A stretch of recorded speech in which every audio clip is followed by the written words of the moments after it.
Shalom saudara, Bapak Ibu dimanapun saudara berada sekarang. Puji Tuhan, saya percaya semua baik-baik, semua sehat-sehat. Nah, kita mau belajar firman Tuhan lagi. Ya, luar biasa, hari ini kita akan belajar sesuatu yang saya percaya Tuhan pasti akan berkati kita. Dan dia titipkan pesan pada saat ini untuk kita belajar. Tapi sebelum kita ke sana, saya mau ajak kita memuji dan menyembah Tuhan. Yuk kita fokus sama Tuhan. Enjoy the presence of God. Ya radabasy kita bayar radabas. Mari ucapkan yang manis buat Tuhan. Saja kita mau semua berdoa. Panggil Yesus. Cari wajahnya. Cari hadiratnya Tuhan. Ya radabasy kita bayar Allah ya. Ya radabaya radabasy.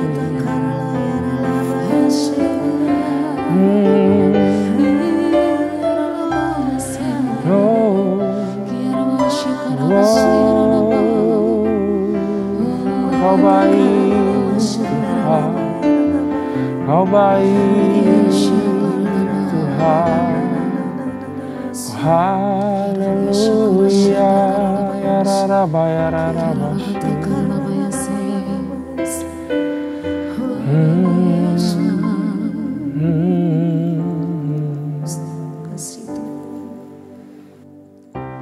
Perhatikanlah bunga bakung di ladang, Tuhan hiasi tanpa bekerja. Apalagi kita orang percaya, Tuhan pelihara, Tuhan cukupkan. Perhatikan burung-burung di udara, Tuhan beri makan tanpa bekerja. Apalagi kita kesayangannya, Tuhan pelihara, Tuhan sediakan saat kau perlu. Tuhan tahu saat kau minta, Tuhan dengar. Saat percaya, Tuhan bekerja. Saat menangis, Tuhan tahu. Saat berdoa, Tuhan dengar. Saat bersyukur, Tuhan berkati.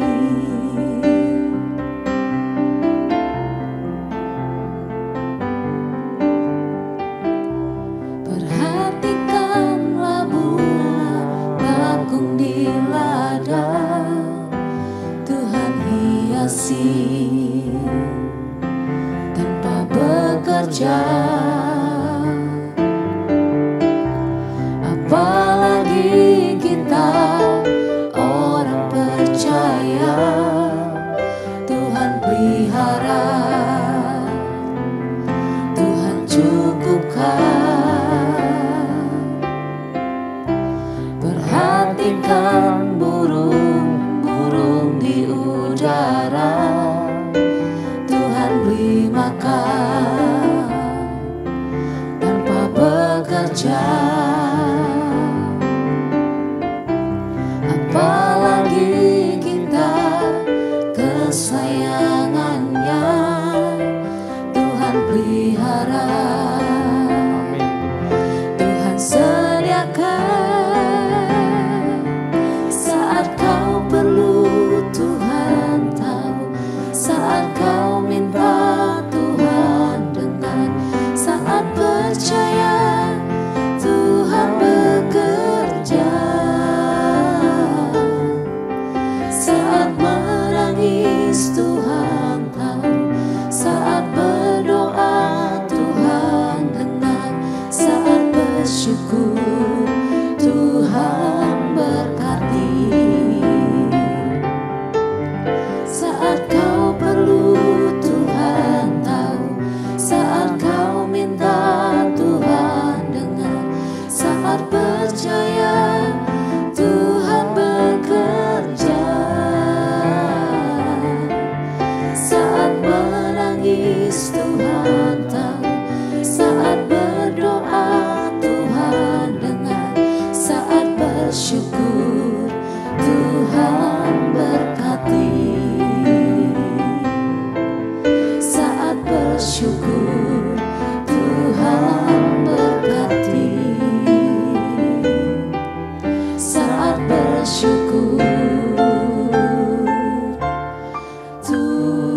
Tuhan ku percaya,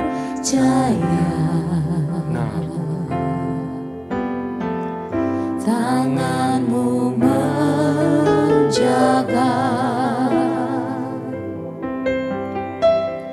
yang berharap kepada-Mu takkan Kau biarkan. Tuhan ku percaya, janji-Mu setia,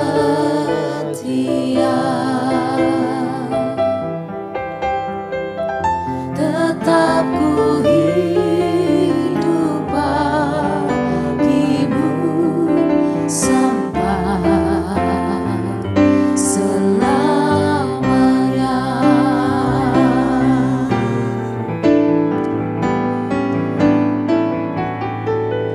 Tuhan ku percaya,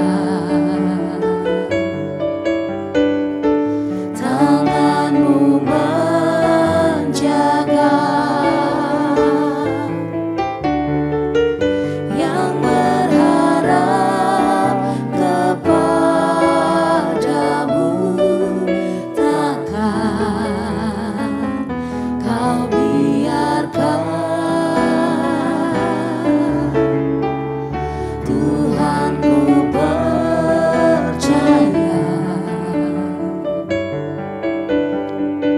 janji-Mu setia,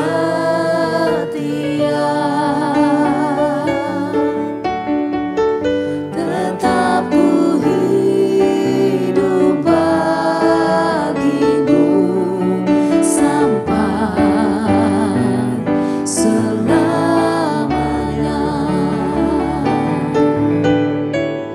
Tuhan ku percaya,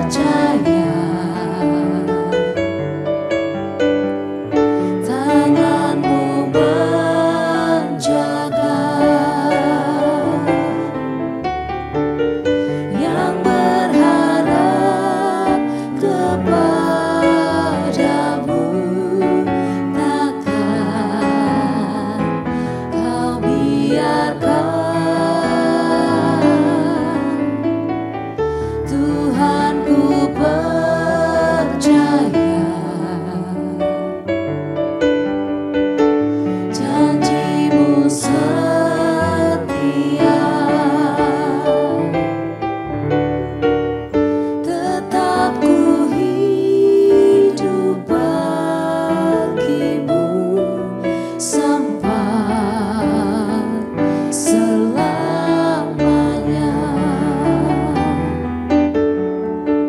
Tetap ku hidup bagi-Mu sampai selamanya.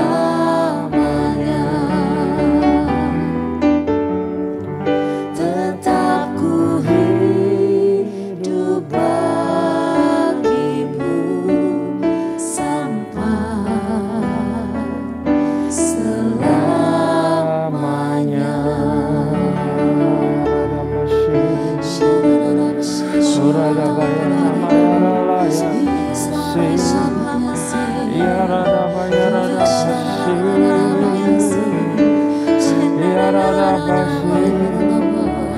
Tangan-Mu menjaga kami, tangan-Mu menopang kami, Bapa.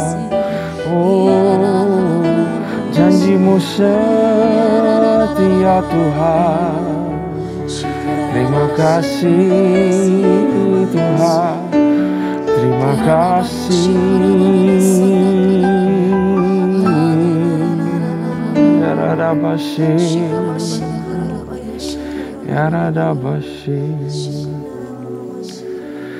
Terima kasih Tuhan buat pertolongan-Mu, penjagaan-Mu, penyertaan-Mu, kesetiaan-Mu selalu lingkupi kehidupan kami, selalu menopang kehidupan kami. Sebagaimana kami ada sekarang semua karena berkat anugerah-Mu, Tangan-Mu yang selalu menjaga kami, Tuhan. Terima kasih Bapa.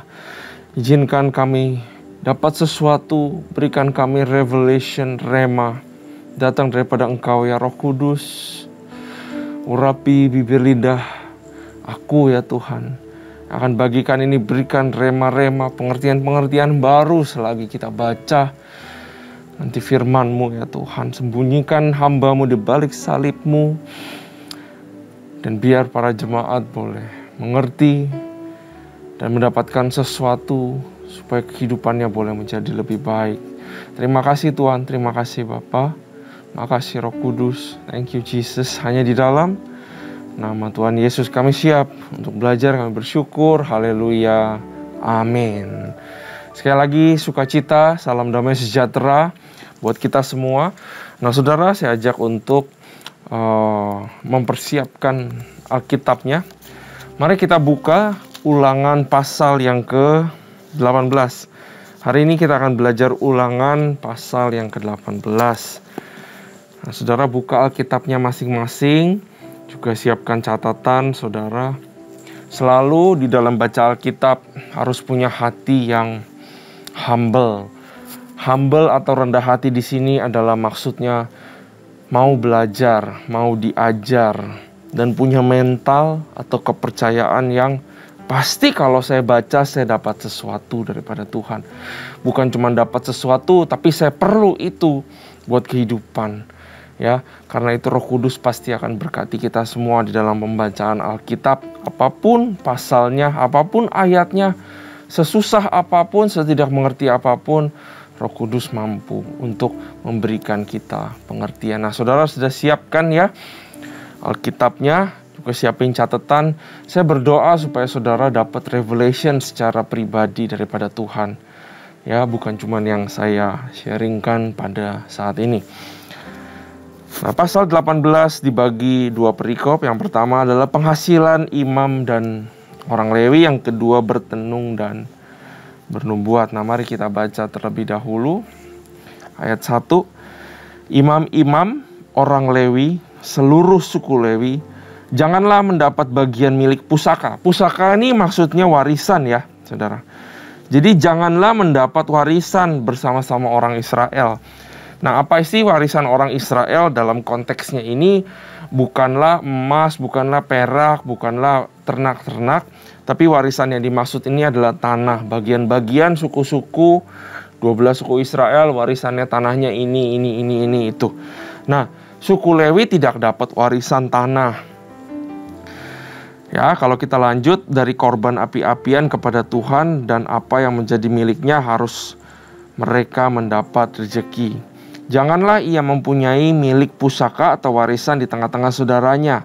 Tuhanlah warisannya atau pusakanya, seperti yang dijanjikannya kepadanya kan. Jadi memang orang Lewi sudah punya warisan turun-temurun, yaitu melayani Tuhan itu sendiri. Itulah kebanggaan mereka. Bukan tanah yang besar yang mereka dapatkan, tapi Tuhan itu sendiri. Ini benar-benar sesuatu yang sangat deep dan dalam, saudara. Sebenarnya bukan cuma orang Lewi yang kudu ngerti bahwa seberapa berharganya Tuhan sehingga mereka tidak menginginkan lagi yang lain. Ya, tapi ini adalah pesan buat kita semua di zaman now sekarang. Bahwa segala sesuatu akan kita tinggalkan di dunia. Segala sesuatu saya percaya, apapun yang kita miliki sekarang, harta benda, ya, itu membantu kita. Tapi nggak bisa membantu kita di dalam kekekalan. Pasti akan kita tinggalkan. Seberapa banyak yang kita miliki, seberapa dikit yang kita miliki, kita semua harus punya hati yang sama seperti yang bangsa Lewi punya. Yaitu bahwa walaupun saya nggak punya segalanya, saya punya Tuhan. Dia harta yang paling berharga. Makanya ada perumpamaan di Perjanjian Baru. Seperti seseorang yang menjual segala sesuatu yang dia punya. Dia beli sebuah tanah. Dan di situ dia temukan harta yang tidak bisa digantikan. Yaitu Yesus sendiri. Kita yang punya segala sesuatu yang diberkati Tuhan. Saudara jangan lupa juga bahwa yang kita diberikan, yang kita diberkati, itu dari Tuhan juga. Tapi jangan mau apa yang dia punya, tapi mauin pribadinya. Ya, warisan kita juga adalah Tuhan. Gak cuma orang-orang Lewi, saudara. Ya, kalau kita pikir-pikir betapa luar biasanya. Walaupun saya nggak dapat banyak di dunia, tapi saya udah punya warisan yang kekal, yaitu namanya Yesus Kristus. Ayat ketiga, inilah hak imam terhadap kaum awam, terhadap mereka yang mempersembahkan korban sembelihan, baik lembu maupun domba kepada imam, haruslah diberikan paha depan, kedua rahang, dan perut besar. Jadi imam mendapatkan bagian. Nah, ayat 4, hasil pertama dari gandummu, dari anggurmu, dari minyakmu, dan bulu gunting dengan pertama dari dombamu haruslah kau berikan kepadanya. Sebab dialah yang dipilih oleh Tuhan Allahmu dari segala sukumu, supaya ia senantiasa melayani Tuhan dan menyelenggarakan kebaktian demi namanya, ia dan anak-anaknya. Apabila seorang Lewi datang dari tempat manapun di Israel di mana ia tinggal sebagai pendatang dan dengan sepenuh hati masuk ke tempat yang akan dipilih Tuhan dan menyelenggarakan kebaktian demi nama Tuhan Allahnya, sama seperti semua saudaranya orang-orang Lewi yang melayani Tuhan di sana, maka haruslah mereka mendapat rezeki yang sama dan tidak terhitung apa yang ia peroleh dengan menjual harta nenek moyangnya. Ya, jadi suku Lewi nggak dapat inheritance. Warisan tanah itu mereka nggak dapat. Kebutuhan mereka datang daripada offerings, gift daripada bangsa-bangsa Israel yang datang ke dalam bait Allah untuk menyembah.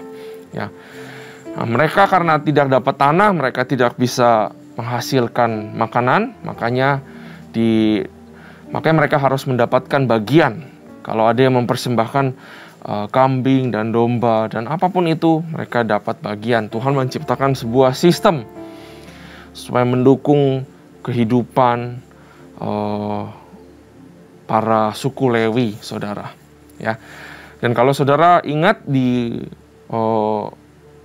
bilangan ke-18, seluruh persembahan persepuluhan itu adalah punyanya orang-orang Lewi. Orang-orang Lewi adalah orang-orang yang menyelenggarakan kebaktian. Mereka adalah organisasi, kalau sekarang mungkin bisa dibilang gereja. Karena itu memang gereja sudah ditetapkan sama Tuhan untuk mendapatkan bagian perpuluhan daripada umat-umat yang memberikan perpuluhan. Itu adalah sah dan memang sudah di-approve sama Tuhan. Bilangan 18 ayat 21 saya bacain mengenai Bani Lewi, sesungguhnya aku berikan kepada mereka, aku adalah Tuhan ya, segala persembahan perpuluhan di antara orang Israel sebagai milik pusakanya, warisan. Artinya pusaka atau warisan terus dari zaman ke zaman pasti tidak akan berubah. Untuk membalas pekerjaan yang dilakukan mereka, pekerjaan pada kemah pertemuan. Dan warisannya lagi adalah Tuhan itu sendiri, dan pekerjaan melayani Tuhan adalah warisannya, pusaka mereka.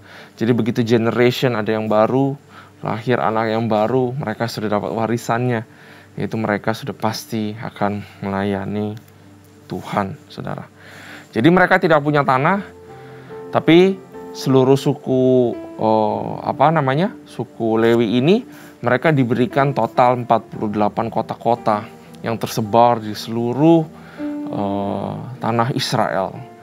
Mereka berhak mendiami di sana 48 kota-kota, tapi mereka tidak punya. Tanahnya bukanlah milik daripada mereka, ya. Nah, saudara, yang saya juga perhatikan di sini adalah Tuhan menghargai ketulusan hati, ya. Makanya di sini juga dibilang melayani harus diterima orang Israel. Ya, apabila seorang Lewi, ayat 6 ya, apabila seorang Lewi datang dari tempat manapun di mana ia tinggal sebagai pendatang dan dengan sepenuh hati masuk ke tempat yang akan dipilih Tuhan, di situ mau melayani, dia harus diterima. Karena Tuhan suka hati yang sukarela. Karena Tuhan suka kalau kita melayani itu benar-benar dengan hati yang tulus, bukan dengan agenda khusus, tapi dengan hati yang tulus. Bahwa saya tahu saya melayani Tuhan, saya tidak melayani orang-orang, saya tidak melayani gedung, saya tidak melayani alat-alat, walaupun semuanya harmonisasi, semuanya ada di dalam konteks sebuah pelayanan. Tapi hati harus tertuju kepada Tuhan, tulus mau melayani. Tidak ada agenda khusus, ya saudara. Dari sini coba kita introspeksi diri. Apakah kita melayani Tuhan dengan sesuatu, atau kita ngincer imbalan, atau kita ngincer sesuatu yang punya Tuhan, ataukah ada motivasi-motivasi, agenda-agenda lain yang justru kita simpan, kita sembunyikan dalam hati. Jangan sampai seperti itu ya saudara. Mari kita bertobat.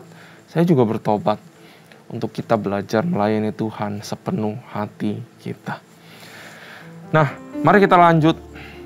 Bertenung dan bernubuat. Ayat 9. Apabila engkau sudah masuk ke negeri yang diberikan Tuhan, yang diberikan kepadamu oleh Tuhan Allahmu, maka janganlah engkau belajar berlaku sesuai dengan kekejian yang dilakukan bangsa-bangsa itu. Di antaramu janganlah didapati seorang pun yang mempersembahkan anaknya laki-laki atau anaknya perempuan sebagai korban dalam api, ataupun seorang yang menjadi petenung, seorang peramal, seorang penelaah, seorang penyihir, seorang pemantra, ataupun seorang yang bertanya kepada arwah atau kepada roh peramal, atau yang meminta petunjuk kepada orang-orang mati, sebab setiap orang yang melakukan hal ini adalah kekejian bagi Tuhan. Dan oleh karena kekejian-kekejian inilah Tuhan Allahmu menghalau mereka dari hadapanmu. Berhenti dulu sampai sini ya. Jadi Musa juga beritahu bahwa Tuhan gak suka praktek-praktek sihir dan ilmu-ilmu gelap, saudara. Karena jujur aja sampai zaman sekarang 2022 masih ada kejadian-kejadian seperti ini. Ya, di sini dibilang bahwa Tuhan gak suka blood sacrifice, persembahan darah itu, apalagi darah daripada anak laki-laki, anak perempuan. Dia gak suka. Dari mana sih datangnya ritual ini? Mengorbankan anak laki-laki dan perempuan. Itu terjadi waktu itu ya di Imamat 18 ayat 21, kalau saya bacakan ya saudara. Janganlah kau serahkan seorang dari anak-anakmu untuk dipersembahkan kepada Molok. Molok ini adalah tuhannya orang Amori, supaya jangan engkau melanggar kekudusan nama Allahmu, akulah Tuhan. Jadi suku Ammonites itu bahasa Inggrisnya, mereka menyembah dewa yang namanya Molok. Dewa ini bentuk kepalanya kalau saya research beda-beda, tapi kebanyakan kepala binatang, tangannya terjulur begini, mau gantikan figur seorang bapak yang sedang mengayomi atau merangkul anak-anaknya, tapi dia nggak merangkul anak-anaknya, tapi dia begini, patung ya, kepalanya kepala hewan, lalu kemudian di antara tangan kiri dan tangan kanannya di situ perapian, di situ untuk mengorbankan anak laki-laki atau anak perempuan untuk dewanya itu, saudara, seperti itu. Nah, Tuhan gak suka kekejian seperti ini, dan bahkan sampai sekarang masih dilakukan. Walaupun bukan dengan cara yang sama, dengan cara yang berbeda-beda. Mereka mempersembahkan anaknya, ya, anak laki-laki atau anak perempuan untuk mendapatkan sesuatu, untuk memperoleh sesuatu, atau untuk mempertahankan sesuatu. Nah, ini yang gak suka. Ya, makanya dari prinsip yang sama, dari pattern yang sama, Tuhan gak suka yang namanya abortus atau aborsi, saudara. Karena itu berkat daripada Tuhan. Kita bisa pakai excuse semua segala macam, tapi maaf saudara, aborsi pasti punya agenda khusus. Entah itu untuk mempertahankan sesuatu atau karena apa. Tapi Tuhan tidak berkenan. Tapi bukan berarti Tuhan benci kita, saudara. Kasih dan pengampunannya selalu ada buat kita. Ini tapi pelajaran supaya kita mengerti. Nah, raja-raja banyak yang jatuh kepada ritual ini. Ya, Salomo pernah melakukannya. Makanya dibilang Salomo juga melakukan kekejian. 1 Raja-Raja 11 ayat 7. Pada waktu itu Salomo mendirikan bukit pengorbanan bagi Kamos, dewa kejijikan, sembahan orang Moab. Di gunung sebelah timur Yerusalem, bagi Molok, dia melakukan ritual ini. Dewa kejijikan, sembahan Bani Amon, ya, suku Amon. Maaf ya, bukan suku Amori, salah, tapi suku Amon ini orang-orang Amon, dewanya orang-orang Amon. Raja Manasye, Raja Ahaz, orang-orang Yehuda pada zaman Nabi Yeremia. Pada saat umat Israel ditahan di Babilonia, terjadi ritual-ritual seperti ini. Ya, ini untuk pengetahuan kita semua. Nah, kemudian yang kedua dibilang, selain itu Tuhan tidak suka kalau ada praktek yang namanya tenung. Ya, kalau bahasa Inggrisnya adalah divination, artinya mengungkapkan sesuatu yang tersembunyi, yang tidak tahu. Ada hidden knowledge secara supernatural yang kita tahu pasti berhubungan sama spirit gelap juga, saudara. Contohnya waktu Paulus dan Silas ada di Filipi, dia ketemu seorang perempuan yang kerasukan roh tenung, di mana dia bisa beritakan sesuatu yang orang lain tidak tahu, dan dimanfaatkan untuk mencari uang, saudara. Dan Tuhan gak suka ini. Bahkan saudara, saya research di internet, masih ada gereja yang pakai tarot card. Saudara tahu ya, kartu tarot. Mereka namakan tarot card menjadi psalm card. Dan dipraktekkan di gerejanya untuk melakukan praktek tenung atau divination ini, saudara. Yeremia 14 ayat 14 bilang begini, para nabi itu bernubuat palsu demi namaku. Aku tidak mengutus mereka, tidak memerintahkan mereka, dan tidak berfirman kepada mereka. Mereka menubuatkan kepadamu penglihatan bohong, ramalan kosong, tipu rekaan hatinya sendiri. Saudara, jangan percaya dan jangan mau masuk ke dalam praktek-praktek seperti ini. Mungkin saudara punya masalah dan saudara terpaksa harus melakukan hal-hal seperti ini. Tapi ingat firman Tuhan, penglihatannya adalah penglihatan bohong, ramalan-ramalan kosong, dan itu hanya tipu muslihatnya iblis. Ya. Terus Tuhan juga tidak suka peramal. Peramal ini di sini dimaksudkan adalah orang-orang yang memberitakan hari apa adalah hari yang baik, hari apa adalah hari yang buruk, hari apa hari yang hoki, seperti itu. Ya, ada praktek-praktek yang mempelajari langit, mempelajari nature, untuk memberikan arahan kehidupan harus seperti apa di masa depan. Mempelajari bintang-bintang zaman now. Masih ada aja terus yang namanya horoskop. Sesuatu yang tidak ada dasarnya, tidak ada kebenarannya. Nah, ini praktek-praktek yang tidak berkenan di mata Tuhan. Firman Tuhan bilang di Imamat 19:26, janganlah kamu makan sesuatu darahnya masih ada. Nah, perhatikan, janganlah kamu melakukan telaah atau ramalan. Ya.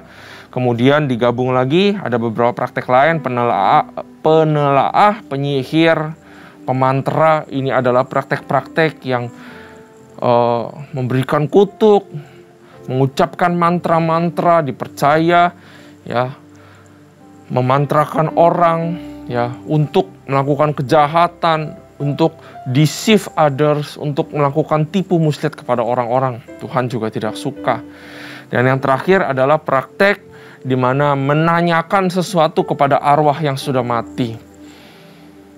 Ya, nah Tuhan gak suka, bahasa Inggrisnya necromancer, selalu berhubungan sama yang sudah meninggal untuk mendapatkan sesuatu, untuk membantu kehidupannya. Nah ingat, kehidupan kita adalah milik Tuhan. Janganlah kita melakukan praktek-praktek seperti ini, apalagi percaya praktek-praktek seperti ini. Amin ya saudara. Nah, kita habisin ayat yang ke-13. Tetapi haruslah engkau hidup dengan tidak bercela di hadapan Tuhan Allahmu, sebab bangsa-bangsa yang daerahnya akan kau duduki ini mendengarkan kepada peramal atau petenung. Tetapi engkau ini tidak diizinkan Tuhan Allahmu melakukan demikian. Seorang nabi dari tengah-tengahmu, dari antara saudara-saudaramu sama seperti aku, akan dibangkitkan bagimu oleh Tuhan. Jadi firman Tuhan bilang jangan dengerin mereka, tapi dengerin ada satu nabi yang akan kubangkitkan katanya. Dialah yang harus kamu dengarkan. Nah saudara pasti sudah kepikir ini siapa yang Tuhan Allah akan berikan, yang daripadanya lah kita dengar aja dia. Tepat seperti yang kamu minta dahulu kepada Tuhan Allahmu di Gunung Horeb pada hari perkumpulan dengan berkata, tidak mau aku mendengar lagi suara Tuhan Allahku, dan api yang besar ini tidak mau aku melihatnya lagi supaya jangan aku mati. Lalu berkatalah Tuhan kepadaku, apa yang dikatakan mereka itu baik. seorang nabi akan kubangkitkan. Bagi mereka di antara saudara-saudara mereka seperti engkau ini, aku akan menaruh firman-Ku di dalam mulutnya. Dan ia akan mengatakan kepada mereka segala yang kuperintahkan kepadanya. Orang yang tidak mendengarkan segala firman-Ku yang akan diucapkan nabi itu demi nama-Ku, daripadanya akan kutuntut pertanggungjawaban. Tetapi seorang nabi yang terlalu berani untuk mengucapkan demi nama-Ku perkataan yang tidak kuperintahkan untuk dikatakan olehnya, atau yang berkata demi nama Allah lain, nabi itu harus mati. Jika sekiranya kamu berkata dalam hatimu, bagaimanakah kami mengetahui perkataan yang tidak difirmankan Tuhan? Apabila seorang nabi berkata demi nama Tuhan dan perkataannya itu tidak terjadi dan tidak sampai, maka itulah perkataan yang tidak difirmankan Tuhan. Dengan terlalu berani nabi itu telah mengatakannya, maka janganlah gentar kepadanya. Saudara, kita yang ditugaskan untuk membagikan sharing, untuk berkhotbah, untuk menolong orang, untuk mendoakan orang, kita harus ingat dan ngerem bahwa jangan melebih-lebihkan apa yang kita katakan kepada orang. Jangan mengucapkan janji-janji yang memang kita nggak dapat dari Tuhan. Jangan mengatakan bahwa kamu akan baik-baik aja, kamu akan sukses, kamu akan ini, kamu akan itu. Jangan-jangan itu nanti tidak terjadi, maka kita tidak mengatakan seperti yang Tuhan mau. Tapi baiklah kita belajar untuk sampaikan aja firman Tuhan. Pelajari firman Tuhan. Dapatkan pengertian dan bangun orang lewat sana. Tidak perlu memberikan harapan-harapan yang keluarnya dari mulut kita saja, kecuali kalau itu memang diberikan Tuhan kepada kita. Amin. Saudara, nah kita pasti semua sudah tahu bahwa siapa yang dibangkitkan ini yang daripadanya saja kita percaya dan kita dengar. Dan Tuhan taruhkan firman kepadanya. Bahkan dia itu adalah firman itu sendiri. Dia adalah terang itu sendiri. Dia adalah Jesus Christ, Yesus Kristus. Kepada dia sajalah kita mendengar, saudara. Jadi jangan dengar-dengar yang lain. Mungkin sekarang lagi kita memasuki 2023. Katanya resesi yang gelap. 2023 dibilang resesi gelap. Kita nggak tahu 2024 apa, 25, 26, 27. 2050 apa? Saya percaya pasti ada selalu orang-orang, pakar-pakar, ahli-ahli, semuanya saudara. Bahkan statistik data yang akan bilang kepada kita tahun apa bagaimana, besok bagaimana, lusa bagaimana. Ya, mungkin sekedar untuk pengetahuan tidak apa-apa. Tapi dari sini saudara, Tuhan mau bicara kepada kita bahwa apapun yang kita dengar, kita harus filter. Kalau Yesus nggak bilang, kita nggak perlu khawatir dan kita nggak perlu takut. Jadi perhatikan kehidupan kita. Perhatikan apa yang kita dengar. Firman Tuhan mau ajarin kepada kita. Perhatikan apa yang kita dengar. Perhatikan apa yang kita percaya. Perhatikan sesuatu yang kita taruh dalam pikiran dan hati kita. Apakah itu kebenaran apa bukan? Makanya penting kita mengenal firman Tuhan. Supaya segala kebohongan yang masuk segera bisa dideteksi, saudara. Kalau saudara belajar firman Tuhan, saudara dengar kata Kristus. Firman ini sendiri. Kita akan tahu yang benar. Sehingga yang tidak benar gampang sekali untuk kita tahu bahwa itu tidak benar. Terkadang kita harus filter suara teman kita. Terkadang kita harus filter suara keluarga kita.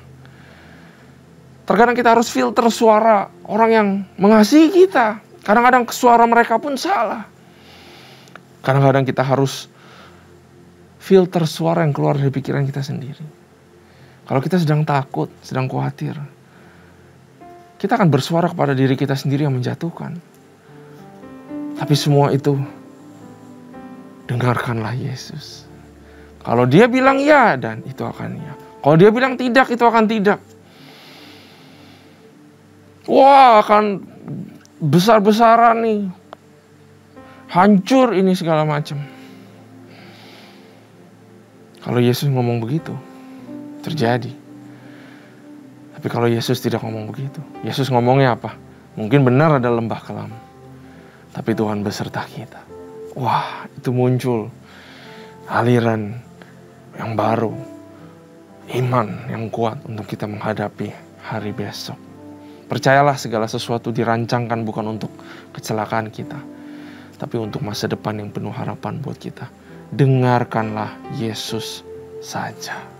Mari kita tutup di dalam doa. Terima kasih Tuhan. Terima kasih ya Bapa. Kami mengerti banyak pada pembelajaran hari ini. Biar kami miliki hati yang tulus seperti suku Lewi ini yang mau melayani Engkau tanpa agenda khusus. Bahwa yang berharga dalam kehidupan kami melayani atau enggak. Kami terlibat dalam organisasi gereja atau enggak. Tapi biar kami boleh tulus hati mencari pribadi-Mu Tuhan. Bukan apa yang Kau miliki ya Bapa. Karena Kaulah warisan yang paling berharga dalam kehidupan kami. Juga belajar supaya kami mendengar suara-Mu aja Tuhan. Bapa berkati jemaat-Mu. Biar boleh peka. Biar Roh Kudus boleh berbicara kepada mereka. Menolong, menuntun, menyertai kehidupan sehari-hari. Sampai nanti Kau jemput kami lagi di awan-awan ya Tuhan. Biar kami belajar, biar kami menjadi umat yang taat dan juga setia. Terima kasih Tuhan. Hanya di dalam nama Tuhan Yesus kami telah belajar dan bersyukur. Haleluya. Amin. Tuhan Yesus memberkati.